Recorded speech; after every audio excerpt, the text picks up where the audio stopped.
कहानी की शुरुआत 7 साम्राज्यों के सुदूर उत्तर में द वॉल से होती है। यह 700 फीट ऊंची बर्फ की विशाल दीवार है। नाइट्स वॉच के 3 रेंजर वेमार, रॉयस, गैरेड और बिल दीवार के पार हॉन्टेड फॉरेस्ट में गश्त कर रहे हैं।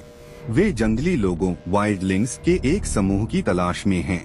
नौजवान रेंजर विल को बर्फ में कुछ लाशें मिलती हैं, जो बहुत ही अजीब और डरावने तरीके से एक चक्र पैटर्न में सजाई गई थीं।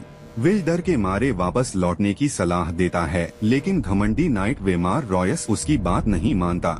जब वे उस जगह वापस पहुंचते हैं तो लाशें गायब हो चुकी होती हैं। अचानक पेड़ों के पीछे से लंबे, पतले और सफेद रंग के जीव निकलते हैं। ये व्हाइट वॉकर्स हैं। उनकी आंखें नीलम की तरह चमक रही हैं और उनकी तलवारें बर्फ की तरह पारदर्शी और घातक हैं। वेमार रॉयस मारा जाता है। विल अपनी आंखों से मरे हुए लोगों को दोबारा जिंदा होते देखता है। वह किसी तरह वहां से भाग निकलता है, लेकिन उसका दिमाग इस खौफ से सुन्न हो चुका है। 2 विंटरफेल सम्मान और परंपरा, the justice of Ned Stark. Winterfell में हम लॉर्ड एडार्ड नेड स्टार्क से मिलते हैं। उन्हें खबर मिलती है कि दीवार से भागा हुआ एक सिपाही विल पकड़ा गया है। नेड अपने बेटों रॉब, ब्रान और अपने नाजायज बेटे जॉन स्नो को साथ लेकर उसे सजा देने जाते हैं। नेड का मानना है कि जो व्यक्ति मौत की सजा सुनाता है, तलवार भी उसी को चलानी चाहिए। मरने से पहले विल चिल्लाता है कि उसने व्हाइट वॉकर्स को देखा है, लेकिन नेड इसे एक पागल की बड़बड़ाहट समझकर उसका सिर काट देते हैं।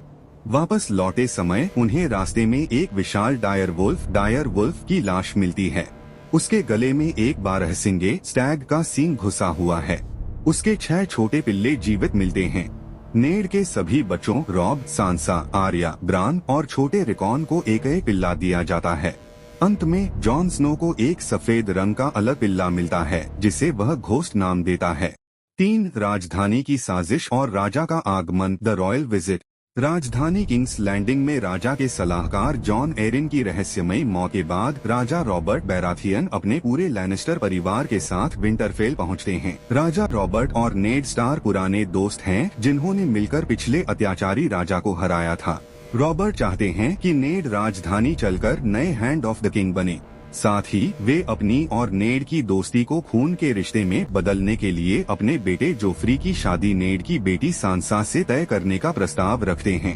उसी रात नेड की पत्नी कैटलिन स्टार को उनकी बहन लाइसा, जॉन एरिन की पत्नी, का एक गुप्त पत्र मिलता है। पत्र में लिखा है कि जॉन एरिन की हत्या लैनिस्टर्स ने की है। अब नेड के सामने चुनौती है, या तो वे सुरक्षित विंटरफेल में रहें या सच का पता लगाने के लिए मौत के खेल गेम ऑफ थ्रोन्स में शामिल होने राजधानी जाएं। 4 एस्सॉस ड्रैगन की आखिरी संतानें, द टारगेरियन एग्जाय। समुद्र के उस पार एस्सॉस महाद्वीप में पूर्व राजा के 2 जीवित बचे विसेरिस और डेनेरिस टारगेरियन छिपे हुए हैं। विसेरिस एक गुस्सैल और सता का भूखा इंसान है। वह अपनी मासूम बहन डेनेरिस की शादी एक बर्बर कबीले के सरदार खाल ड्रोगो से करा देता है। विसेरिस को बदले में ड्रोगो की 40,000 लड़ाकों की सेना चाहिए, ताकि वह वापस 7 साम्राज्यों पर हमला कर सके। शादी के दौरान डेनेरिस को एक इलीरियो नाम के व्यापारी से 3 पत्थर बन चुके ड्रैगन के अंडे तोहफे में मिलते हैं। डेनेरिस इस नई और डरावनी दुनिया में खुद को अकेला महसूस करती है, लेकिन उन अंडों से उसे एक अजीब सी गर्मी का एहसास होता है। 5 एक भयानक राज और ब्रान का पतन, the fall from the tower. Winterfell में जब राजा के सम्मान में दावत चल रही होती है, तो छोटा ब्रान स्टार्क, जो दीवारों पर चढ़ने का शौकीन है, एक पुरानी मीनार पर चढ़ जाता है। वहाँ वह एक खिड़की के पास पहुँचता है और अंदर का नजारा देखकर सन्न रह जाता है। वह देखता है कि रानी सर्सी लैनिस्टर और उनके जुड़वा भाई जेमी लैनिस्टर के बीच नाजायज संबंध हैं। यह राज लैनिस्टर परिवार का अंत कर सकता था। जैसे ही वे दोनों ब्रान को देखते हैं, जेमी उसे पकड़ लेते हैं। जेमी बड़ी बेरहमी से ब्रान की आंखों में देखते हैं और कहते हैं, प्यार के लिए मैं क्या क्या करता हूँ, और ब्रान को मीनार से नीचे धक्का दे देते हैं।